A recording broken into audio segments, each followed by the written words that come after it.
Les païens m'ont conté des fables. Que valait-elle au regard de la loi? Pour moi, devant les rois, je parlerai de ton alliance, sans craindre la honte. Au nom du Père et du Fils et du Saint-Esprit, Amen. la grâce de Jésus-Christ notre Seigneur, l'amour de Dieu le Père et la communion de l'Esprit Saint soient toujours avec vous. Et avec votre esprit. Nous commençons aujourd'hui un autre mois, c'est le mois de juin, c'est le 1er juin aujourd'hui, et dans notre église, nous célébrons la fête de Saint Justin, un martyr dans l'église de Dieu. Alors aussi, nous commençons un nouveau livre dans la première lecture. En fait, on l'a commencé depuis hier. C'est le livre de Tobie.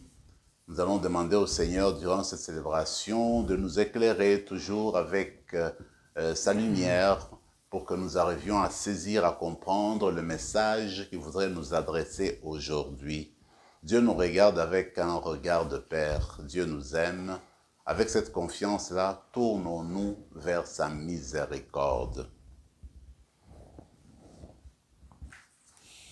Je confesse que Dieu Tout-Puissant, je reconnais devant mes frères et sœurs que j'ai péché en pensée, en parole, par action et par omission. Oui, j'ai vraiment péché. C'est pourquoi je supplie la Vierge Marie, les anges et tous les saints, et vous aussi, mes frères et sœurs, de prier pour moi, le Seigneur notre Dieu. Que Dieu Tout-Puissant nous fasse miséricorde, qu'il nous pardonne nos péchés et nous conduise à la vie éternelle. Amen. Seigneur, prends pitié. Seigneur, prends pitié. Ô Christ, prends pitié. Ô Christ, prends pitié. Seigneur, prends pitié. Seigneur, prends pitié. Prions le Seigneur.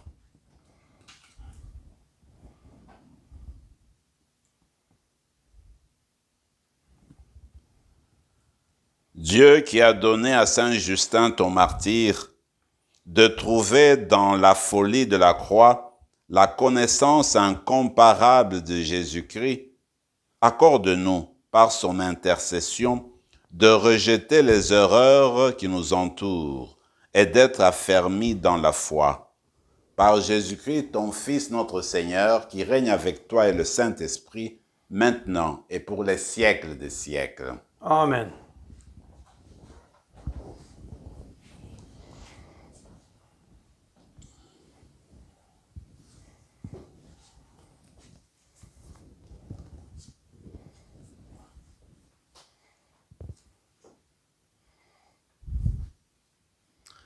Du livre de Tobie. Cette nuit-là, lors de la fête de la Pentecôte, après avoir enterré un mort, moi, Tobit, je pris un bain, puis j'entrai dans la cour de ma maison, et je m'étendis contre le mur de la cour, le visage découvert à cause de la chaleur. Je ne m'aperçus pas qu'il y avait des moineaux dans le mur au-dessus de moi, et leur fiente me tomba toute chaude dans les yeux et provoqua des leucomes. Je me rendis chez les médecins pour être soigné, mais plus ils m'appliquaient leur baume, plus ce voile blanchâtre m'empêchait de voir. Et je finis par devenir complètement aveugle. Je restai privé de la vue durant 4 ans. Tous mes frères s'apitoyaient sur mon sort, et à Icare pourvu à mes besoins pendant 2 ans, jusqu'à son départ pour l'Élimaïde. Pendant ce temps-là, ma femme Anna, pour gagner sa vie, exécutait des travaux d'ouvrière qu'elle livrait à ses patrons, et ceux-ci lui réglaient son salaire. Or, le 7 du mois de Distros, elle acheva une pièce de tissu et l'envoya à ses patrons. Ils lui réglèrent tout ce qu'il lui devait et, pour un repas de fête, lui offrirent un chevreau pris à sa mère. Arrivé chez moi, le chevreau se mit à bêler. J'appelai ma femme et lui dis, « Mais d'où vient ce chevreau? N'aurait-il pas été volé? Rends-le à ses propriétaires, car nous ne sommes pas autorisés à manger quoi que ce soit de volé. » Elle me dit, « Mais c'est un cadeau qu'on m'a donné, en plus de mon salaire. » Je refusai de la croire. Je lui dis de rendre l'animal à ses propriétaires, et je me fâchai contre ma femme à cause de cela. Alors Sarah me répliqua, « Qu'en est-il donc de tes aumônes? Qu'en est-il de tes bonnes œuvres? On voit bien maintenant ce qu'elles signifient. » Parole du Seigneur. Nous rendons grâce à Dieu. Le juste est confiant, le cœur ferme, il s'appuie sur le Seigneur. Le juste est confiant, le cœur ferme, il s'appuie sur le Seigneur.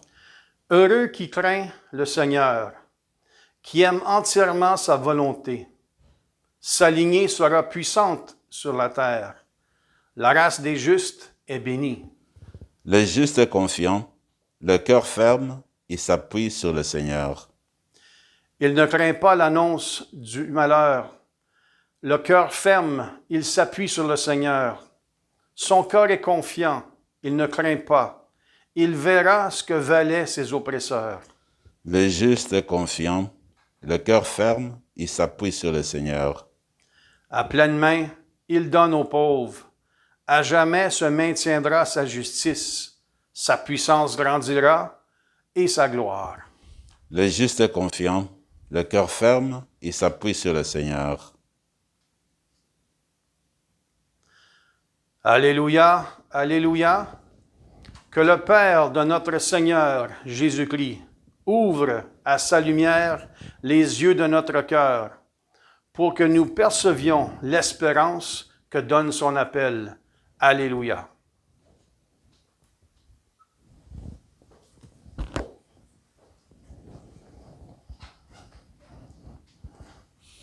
Le Seigneur soit avec vous. Et avec votre esprit. Évangile de Jésus-Christ selon saint Marc. Gloire à toi, Seigneur. En ce temps-là, on envoya à Jésus des pharisiens et des partisans d'Hérode pour lui tendre un piège en le faisant parler. Et ceux-ci vinrent lui dire, « Maître, nous le savons, tu es toujours vrai, tu ne te laisses influencer par personne, car ce n'est pas selon l'apparence que tu considères les gens, mais tu enseignes le chemin de Dieu selon la vérité. Est-il permis, oui ou non, de payer l'impôt à César l'empereur? Devons-nous payer oui ou non? » Mais lui, sachant leur hypocrisie, leur dit, « Pourquoi voulez-vous me mettre à l'épreuve? Faites-moi voir une pièce d'argent. » Ils en apportèrent une. Et Jésus leur dit, « Cette effigie et cette inscription, de qui sont-elles? » « De César, répondent-ils. Jésus leur dit, « Ce qui est à César, rendez-le à César, et à Dieu ce qui est à Dieu. » Et ils étaient remplis d'étonnement à son sujet. Acclamons la parole du Seigneur. Louange à toi, Seigneur Jésus.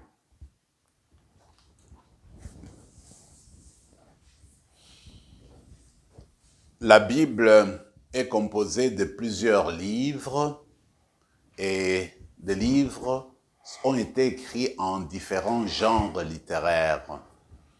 Aujourd'hui, nous commençons ce beau livre dit livre de Tobie, et selon les spécialistes, on dirait ça les apparences d'un roman, un roman qui nous édifie. En fait, il s'agit de Tobie, le protagoniste, dont on parle déjà dans l'extrait d'aujourd'hui. Il est exilé, il se trouve à Ninive et il appartient à la tribu de Nephtali. Lui et les siens ont été emportés en Assyrie, donc, comme je l'ai dit, en Ninive. Et voilà que coupé de ses racines, coupé de son pays, les Juifs, à ce moment-là, avaient de la difficulté pour vivre leur foi parce qu'il n'y avait plus de temple, il n'y avait plus le cadre où vivre leur fidélité, où vivre leur attachement à leur Dieu. C'est ainsi qu'ils s'organisaient en petits groupes, en petites familles, pour célébrer leur culte. Voilà que Tobie, qui avait déjà une grande influence, et puis qui était entré déjà dans la cour du roi, perd son emploi, et maintenant il doit rester à la maison. Et il profite de l'occasion pour accentuer son implication dans la fidélité au culte. Alors lui, il va commencer à organiser des fêtes. Par exemple, c'est dit que c'était la Pentecôte. Ce qui est important, c'est de voir que ce livre a été écrit au 2e, au 3e siècle avant Jésus-Christ. On parle déjà de la Pentecôte. Comme nous le savons, la fête de la Pentecôte existait avant Jésus-Christ, existait avant le christianisme. Parce que dans le judaïsme, il y avait aussi une fête de la Pentecôte qui était la fête de la récolte. Et plus tard, elle va devenir aussi la fête du don de la loi au mont Sinaï. Mais toujours est-il que c'est la Pentecôte, alors en secret, Tobie fait des fêtes. Il organise des fêtes pour rassembler les Juifs comme c'est une grande fête. Mais voilà que ce jour-là, on apprend qu'on venait de tuer un Israélite, un Juif, alors il fallait aller l'enterrer, alors que c'était interdit d'enterrer. À ce moment-là, les exilés, ceux qui étaient déportés, n'avaient pas le droit de s'enterrer. Mais Tobie va le faire, et il le fera souvent. Ça sera pratiquement une de ses tâches. Donc pour respecter en fait la loi, respecter aussi l'être humain. J'étais très frappé durant l'année dite de la miséricorde, quand on a fait sortir ce qu'on appelait les œuvres de la miséricorde. Et parmi les œuvres de la miséricorde, il y en a une qui parle de l'enterrement. C'est vrai qu'on doit s'occuper des pauvres, etc., des malades, mais aussi le chrétien doit veiller à ce que l'être humain soit enterré dignement. Alors, une de nos œuvres que nous devons faire comme chrétiens, c'est veiller à ce que les personnes soient enterrées comme il se doit. Alors, on voit que Tobie, déjà à ce moment-là, veillait à ce que ces Corinne légionnaires puissent être enterrés comme la loi le prévoyait. Il me semble que Tobie aujourd'hui est un exemple pour nous, exemple de fidélité à la loi, exemple d'une adaptation pour vivre sa religion. Aujourd'hui, nous sommes comme bloqués, comme empêchés de pratiquer régulièrement, d'une manière normale, notre religion. Comme Tobie, on essaie de s'adapter. Alors, on a des célébrations par YouTube, d'autres qui font par Facebook, par des moyens électroniques. On a des rencontres, et on peut parler au téléphone, etc., virtuel. Alors, tout cela, c'est une manière de vivre sa foi, mais d'une autre façon. Dans l'évangile d'aujourd'hui, nous connaissons très bien le récit. Jésus est mis au piège. Alors moi, ce qui me frappe, c'est de voir comment les pharisiens et les partisans d'Hérode vont s'y prendre. Il faut comme une petite louange à Jésus. Il dit, mais Seigneur, on sait que tu es une personne vraie, tu es un homme vrai. Et puis, tu ne te laisses influencer par personne. Tu considères les gens sans tenir compte de l'apparence. Et puis, quand tu enseignes le message de Dieu, tu vas tout droit à la vérité. En fait, quand on réfléchit, cette description de Jésus est une description objective. Notre Seigneur était une personne vraie, est une personne vraie. Quand Dieu nous regarde, quand Jésus nous regarde, c'est avec un regard vrai, avec des yeux vrais. Il nous voit dans notre vérité aussi. Et ce n'est pas l'apparence qui attire Dieu. Dieu voit et sonde le cœur et les reins. Dieu nous connaît profondément. Et quand Dieu regarde, ce n'est pas avec un regard de gendarme. Ce n'est pas avec un regard d'un juge qui fait te donner des coups de massue, un juge qui t'attend au coin de la rue. Quand Dieu regarde avec un regard de père, un regard paternel, c'est le regard des parents qui voient l'enfant en train de jouer, l'enfant qui veut tomber, les parents en cours pour protéger l'enfant, que l'enfant ne tombe pas. C'est ce regard-là qui est le regard de Dieu. D'ailleurs, Thérèse de l'enfant Jésus évoquait ce regard-là. Dans son expérience spirituelle, elle disait qu'elle n'avait pas peur de Dieu, elle n'avait pas peur du Père du tout, parce que pour elle, le Père était rempli d'amour. Et quand le Père la regardait, malgré ses faiblesses, malgré ses limites, eh bien le Père la couvrait d'amour, c'était pour la relever, c'était pour la rassurer, pour l'éduquer, l'élever davantage. Il me semble, c'est cet amour-là, c'est ce cœur-là que nous devons demander aujourd'hui, avoir confiance en Dieu, savoir que quand Dieu nous regarde, il veille sur nous, il veut notre bien, il veut toujours nous élever. La polémique, est-ce qu'il faut payer à César l'impôt à César? Est-ce qu'il faut payer aussi à Dieu sa part? Eh bien, dans l'histoire de l'Église, encore aujourd'hui, il y a toujours ces deux ordres-là qui sont légitimes et qui peuvent s'opposer de fois. Donc, il y a l'ordre humain, il y a aussi l'ordre divin. Maintenant, le Seigneur clarifie bien les choses. Quand l'ordre humain nous conduit à Dieu, quand l'ordre humain, en fait, appuie le bien commun, fait la promotion de l'être humain, veut le bien de l'humanité, eh bien, le chrétien appuie toujours. Nous sommes là pour l'avancement de la terre, nous sommes là pour l'avancement de l'humanité, nous sommes là pour le bien de toute personne.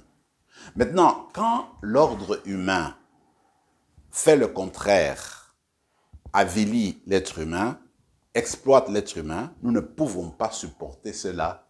D'ailleurs, les chrétiens dans l'histoire, certains ont connu la mort, ont connu le martyre parce qu'ils se sont levés contre l'ordre humain, l'ordre politique qui exploitait, qui, n'est-ce pas, méprisait et qui écrasait les êtres humains. Alors, ce que le Seigneur nous apprend aujourd'hui, nous autres, c'est rendre à Dieu ce qui est à Dieu et rendre à l'être humain, à César, ce qui appartient à César. D'ailleurs, à ces propos-là, comme nous fêtons Saint Justin aujourd'hui, Justin était reconnu comme un apologiste. Et il est né, d'après les spécialistes, autour de l'an 100, et puis il est mort en 165, donc il a vécu 65 ans. À l'âge adulte, il s'est converti. C'est un philosophe. En fait, sa préoccupation, c'était où se trouve la vérité. Il était tout le temps en quête de la vérité. Et il a cherché, il n'avait pas de satisfaction. Il allait d'un courant philosophique à un autre dans le contexte grec.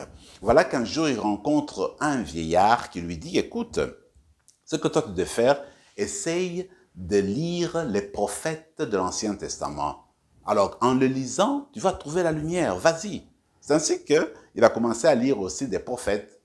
Et des prophètes de l'Ancien Testament, eh bien, cela l'a conduit au christianisme, l'a conduit au Christ.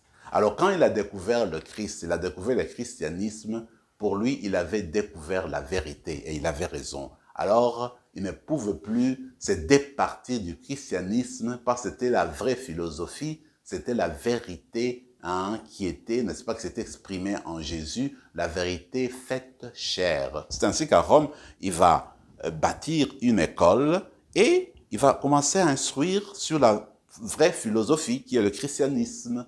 Alors il va donner des contours au christianisme de sorte que le christianisme puisse se comprendre dans la culture de ce moment-là pour que le christianisme soit présenté comme une religion de la même valeur que les autres religions païennes qui avaient beaucoup de succès à ce moment-là. Et puis, lui, il a essayé aussi de défendre le christianisme. Donc, on peut dire, finalement, ce qu'il a découvert, c'est que dans la philosophie grecque, il y a une vérité. Mais cette vérité-là conduit à la vérité grand V, ce qui est le Christ. C'est que finalement, nous autres aujourd'hui, nous pouvons dire la science, toutes les connaissances humaines, il y a une vérité parce qu'elles viennent de Dieu, les sciences. Alors, si les sciences viennent de Dieu, c'est qu'elles vont nous conduire vers le Christ. Il n'y a pas d'opposition entre le message du Christ et le message scientifique et la vérité philosophique. C'est ce que Justin nous rappelle aujourd'hui. Et avec l'évangile d'aujourd'hui, le Seigneur qui dit,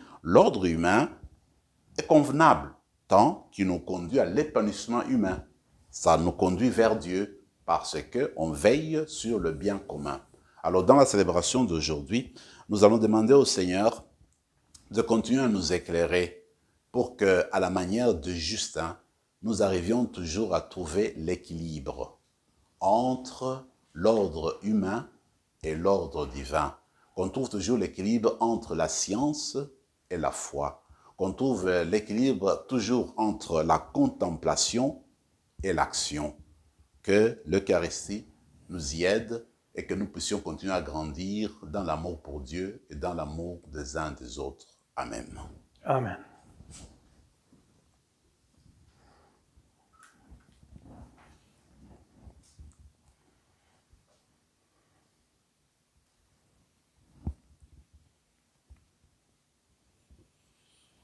Tu es béni, Seigneur, Dieu de l'univers, toi qui nous donnes ce pain, fruit de la terre et du travail des hommes et des femmes. Nous te le présentons, il deviendra le pain de la vie.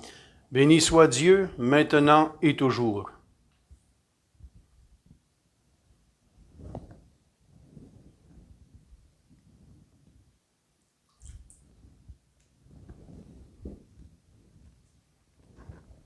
Comme cette eau se mêle au vin pour le sacrement de l'Alliance, puissions-nous être unis à la divinité de celui qui a pris notre humanité. Tu es béni, Seigneur, Dieu de l'univers, toi qui nous donnes ce vin, fruit de la vigne et du travail des hommes et des femmes. Nous te le présentons, il deviendra le vin du royaume éternel. Béni soit Dieu, maintenant et toujours. Humbles et pauvres, nous te supplions, Seigneur, recueille-nous, que notre sacrifice en ce jour trouve grâce devant toi. Prions ensemble, mes frères et mes sœurs, au moment d'offrir le sacrifice de toute l'Église. Pour la gloire de Dieu et le salut du monde. Accorde-nous, Seigneur, de participer dignement au mystère de l'Eucharistie que Saint Justin défendit avec courage. Par Jésus le Christ, notre Seigneur. Amen. Le Seigneur soit avec vous. Et avec votre esprit. Élevons notre cœur. Nous le tournons vers le Seigneur. Rendons grâce au Seigneur notre Dieu. Cela est juste et bon. Vraiment, il est juste et bon de te rendre gloire, de t'offrir notre action de grâce toujours et en tout lieu. À toi, Père très saint, Dieu éternel et tout-puissant. Nous reconnaissons un signe éclatant de ta grâce dans le martyre de Saint Justin. En donnant sa vie comme le Christ, il a glorifié ton nom. C'est ta puissance qui se déploie dans la faiblesse quand tu donnes à des êtres fragiles de te rendre témoignage par le Christ notre Seigneur. C'est pourquoi, avec les anges dans le ciel, nous pouvons te bénir sur la terre et t'adorer en disant: Saint, Saint, Saint, le Seigneur, Dieu de l'univers. Le ciel et la terre sont remplis de ta gloire. Hosanna au plus haut des cieux. Béni soit celui qui vient au nom du Seigneur. Hosanna au plus haut des cieux. Toi qui es vraiment saint, toi qui es la source de toute sainteté, Seigneur, nous te prions, sanctifie ces offrandes en répandant sur elles ton esprit, qu'elles deviennent pour nous le corps et le sang de Jésus, le Christ notre Seigneur. Au moment d'être livré, d'entrer librement dans sa passion, il prit le pain. Il rendit grâce, il le rompit, et le donna à ses disciples en disant: Prenez et mangez-en tous, ceci est mon corps livré pour vous.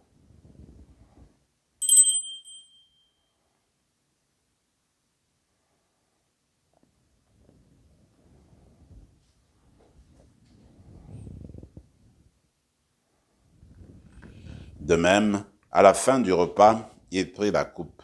De nouveau, il rendit grâce et la donna à ses disciples en disant: Prenez et buvez-en tous, car ceci est la coupe de mon sang, le sang de l'alliance nouvelle et éternelle, qui sera versé pour vous et pour la multitude en rémission des péchés. Vous ferez cela en mémoire de moi.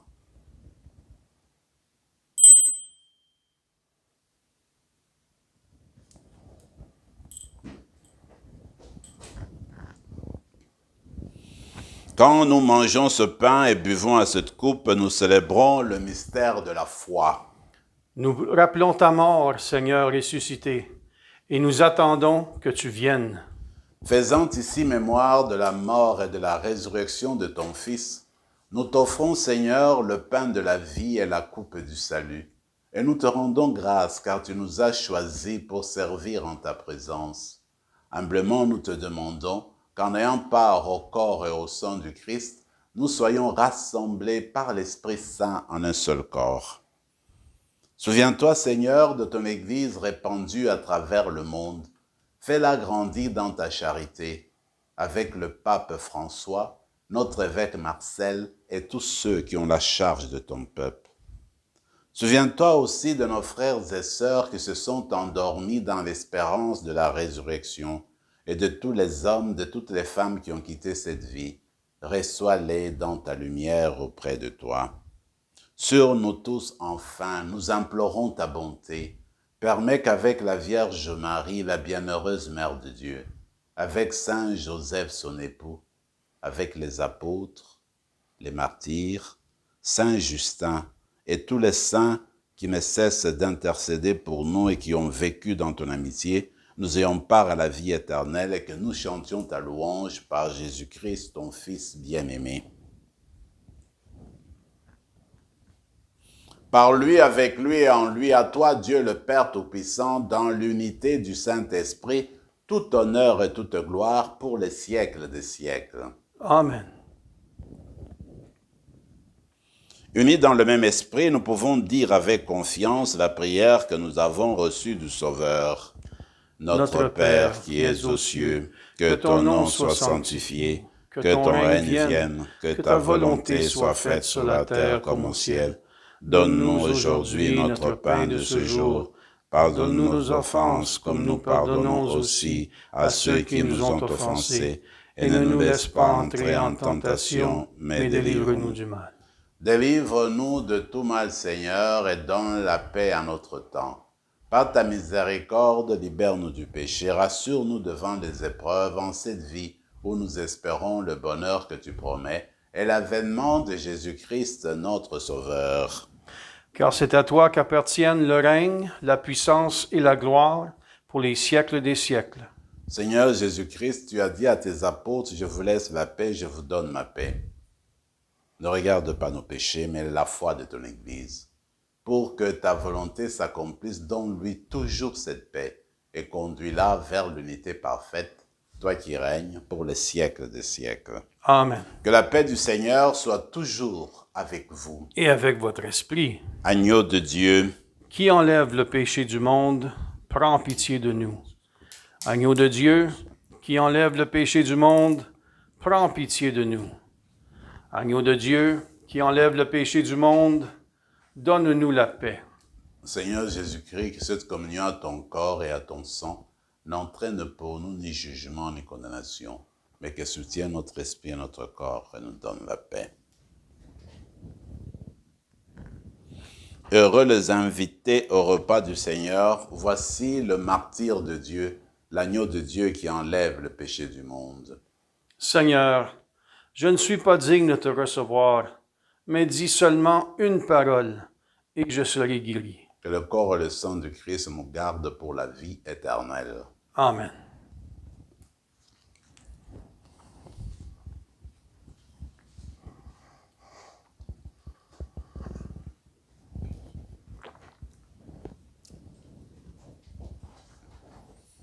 Corps du Christ. Amen.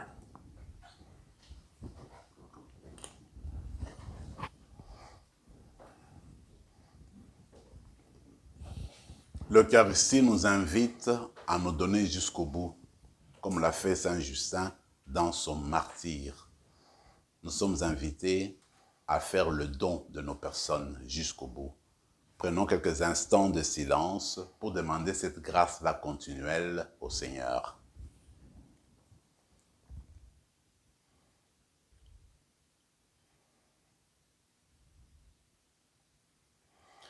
Je ne veux rien savoir, sinon Jésus-Christ et Jésus-Christ crucifié. Prions encore le Seigneur. Déjà réconfortés par le pain du ciel, nous t'adressons, Seigneur, cette humble prière, qu'en suivant les leçons de Saint Justin, ton martyr, nous demeurions dans l'action de grâce sur les dons que nous avons reçus par Jésus le Christ, notre Seigneur. Amen.